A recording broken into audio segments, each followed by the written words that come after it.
Hello, ladies and gentlemen. It's me, your host, Amateur Overlord, coming to you again, bringing you that daily content.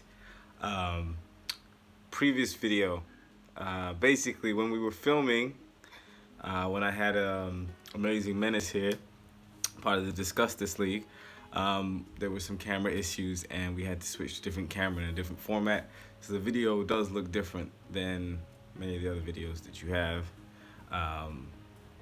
The filters on that camera are different than the filters on this camera, and yeah. But I appreciate that that he was there to help out, because I literally lost or had used up all the space on my particular device, so that I like came in the crunch, and we filmed some great content. So yeah, I was gonna talk about this preacher that my friend sent me a video of today. This he looks like he's an African American preacher in Harlem, and he just says some really reckless, self-hating things. I didn't want to go that route today, but I did want to talk about something that is or can be equally divisive within a community, and because it applies to both the United Kingdom and the United States, I really did want to touch on it today. And the topic is partisan politics. Now, for those of you who are not familiar with partisan politics, you know that in the UK, the two main parties are the Labour Party and the Conservative Party. The Conservative Party is in blue, the Labour Party is in red. And if you flip that on its head into the United States, the Democrats are in the United States, the Republicans are also there. And the adverse colors are that I would say in the United Kingdom, conservatives are like Republicans in their views and social policies. And in the UK, they're blue, whereas in the United States, they're red. And adversely, the Democrats, who are blue in the United States and have social policies that are usually aligned with parts of, let's say, socialism, or using the state to help people as a whole, are more so aligned with like Democrats are aligned with Labor, and Labor is red here, and the Democrats are blue. That's the point I was making. It's just kind of funny how the colors all lined up. But partisan politics are when you have a particular political party and you adopt all of their views because some of your views or most of your views align with them. And then if the opposition has a policy that you might even agree with, but because it's the opposition, you don't then agree with it. It's probably not partisan politics per se, but I want to talk about the tribalism in politics that's occurring now. Like, there are a great many decent people, Republican people, who don't agree with the president and the way that he conducts himself, or as the leading representative in the Republican Party behaves. There's a great many people. But because of tribalism and the belief that they have to stay with their tribe, they fall in line, and they help cover up factual inaccuracies as often as they are spouted. The same happens on any other side of politics. I mean, in the UK, there are a great many cover-ups and yeah, it's just like tribalism itself, I feel, isn't helpful. Like I've said before, that I don't necessarily fall one way or the other.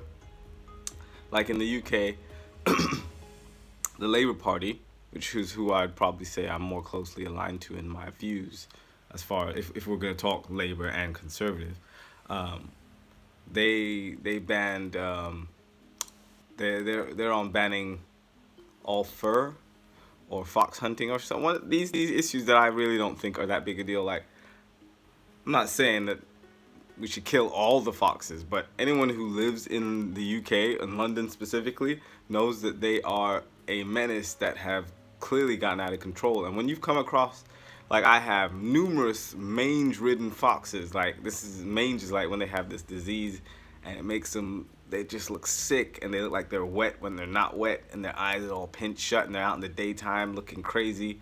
Like, there's clearly too many of them. Like, disease is running rampant throughout their ranks. Like, there needs to be a cull. Like, you need to clip some of those. or like the people that are all bleeding hearts about people that kill pigeons. Like, have you seen this city?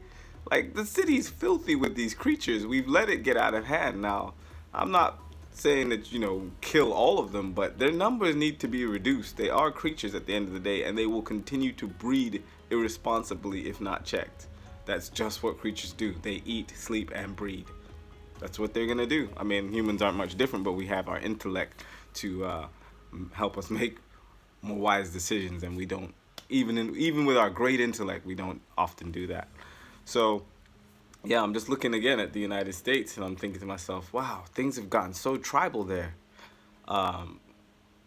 They had that landmark case that came down about the bakery with the gay couple that wanted to get their wedding cake made. Now, again, regardless of how you feel about gay people, the ruling landed in favor of the bakers, and it was that as a baker, it's kind of like you're asking them to use their abilities like you would a sculptor or someone making a novel or painting, and then telling them that they had to then make something that went against what they believed.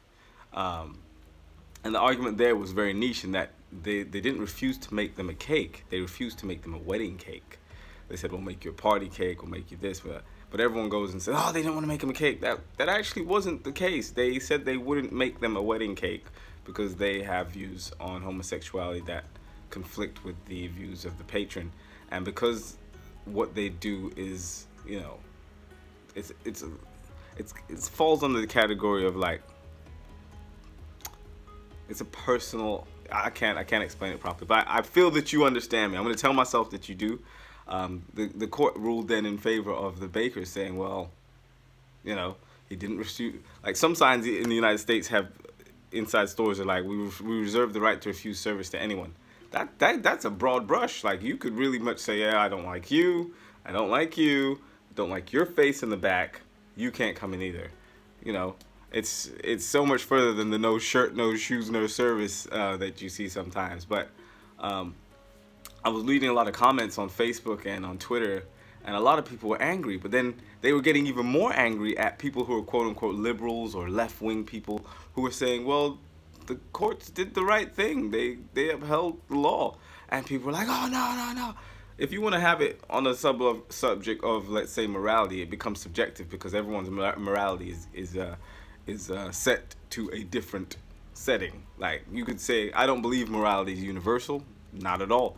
I believe it's very relative because different things are acceptable based on where you live in the world, what the social setting of where you is, the social setting where you are is, and other factors. I would love it to be a universal thing, but then whose morality do we set it to? Do we set it to a godly morality, and who's God? Or do we set it to a social morality and whose social standards? It then becomes like this whole other argument. And going back to tribalism, like, people, they just now stick to the beliefs of what they think is their tribe. And sometimes their tribe is messing up.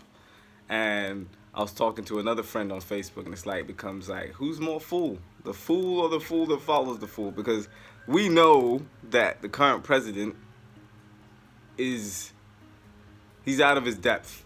I'm not even saying that like I hate the guy. I don't hate him. I've got no opinion on him. I say that he didn't elect himself, and the greater problem, if there is or exists one, is with the folks that elected him and believe that someone who was grossly unqualified could do a good job. Like, I'm not shocked at anything the president does because he's not qualified to do that job. He doesn't shock me. Everyone's like, oh, he did this. Saying that you can be more presidential than anyone doesn't make you a good president. I could sit here and say, I'll be the best cook you've ever seen. If I have never cooked in my life, it's unlikely that I'm going to be the best head chef in the restaurant or it's highly, highly unlikely. So if you believe me, that makes you stupid. I'm just saying. Okay, anyway. Tribalism is the topic today. If you're Democrat, Republican, if you are Democrat, Republican, or if you're Labor or Conservative, what are your views? What do you think? What do you see as far as social policies, for both places. How can we get around simply just sticking to what we think is the party that represents our views? Like, how can we break out of this? Because, like I said, I have views that fall in either place. Small government, big government. How involved should the government be in our decision making? Is it time for the people to rise up? I don't know. Anyway, I'd love to hear from you. Please comment. Please subscribe. Click the little bell so that you can hear from me. It's been great talking to you again today. I am Amateur Overlord, and I am out.